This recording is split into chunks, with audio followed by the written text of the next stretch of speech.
Hello guys! This is it guys, ang ating masarap na sinigang na bangus. Ayan, talaga naman ang mapaparami tayo dito at taob ang isang kalderong kanin.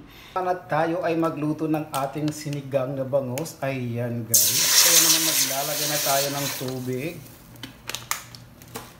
Ilalagay na natin ang ating tubig dito sa ating kawali. Ayan, kawali ba? Ito yung kawali guys.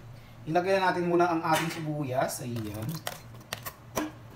Isusunod natin talong dahil medyo matagal ito lumambot. Kaya talong muna, talong. At isasabay na rin natin ang green chili. Ayan. At siyempre ang ating isda. Ayan guys. Sinabay ko na itong ating isda. Ang bangus natin. At lalagyan natin ng isang lemon. So magano lang po tayo dyan. Ayan. Pipigay na lang natin dito diretso. Ating lemon. Ayan guys, at tatakpan na lang natin ito hanggang ito ay kumulo at lumambot ang ating talong. At ayan guys, pagkalipas ng 5 minuto, ayan, kumukulo na. At ating babalik na rin ang ating bangus. Ayan.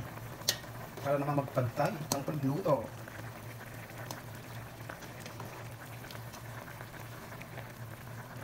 Ayan guys, malambot na yung talong. So, pwede na natin ilagay ang iba pang sangkap.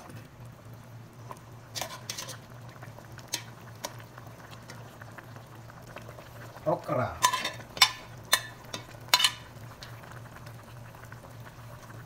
Oh. Ay, toyo asin. Sorry guys, sorry. Salt pala, salt.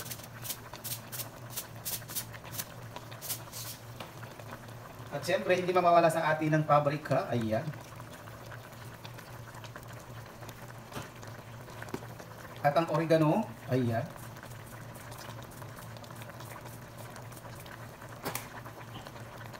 Siyempre, ang ating black pepper.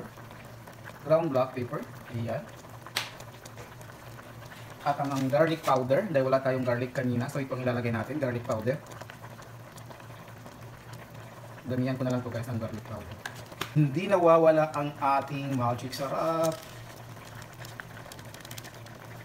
Ayan guys. So, papakuluan lang natin ng mga 2 minuto. At dahil okay na guys, kumulo na ang ating so ito na ilalagay na natin ang ating mamasitas sinigang sampalok. Ayan. So, maglalagay na tayo guys. At hayaan lang natin ito na kumulo ng 2 minuto bago natin ilagay ang mga greens. Ayan, ang greens ng ating sabo. Ayan.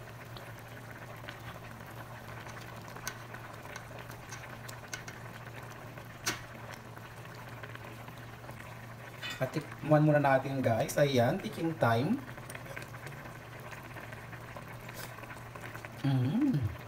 Ang asin.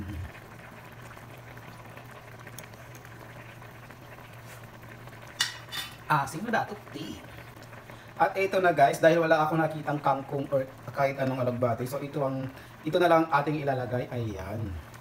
Dahil luto na yan, so ilalagay na natin ang ating gulay. Dahil mabilis lang ito lumambot guys. Ayan. Itong spinach. At ito na guys, luto na ang ating sinigang na bangus. Ayan. Talagang swami at malinamnam. Amoy pa lang.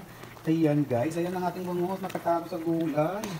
Kaya ito na guys, talagang kasasarap. At ang asin, saktong-sakto. Kaya ito guys, mas maasim pa ito sa ex mo. Kaya ito na, tayo na kumain ng masarap na sinigang na bangus. Ayan, talaga naman ang mapaparami tayo dito at taob ang isang kalderong kanin.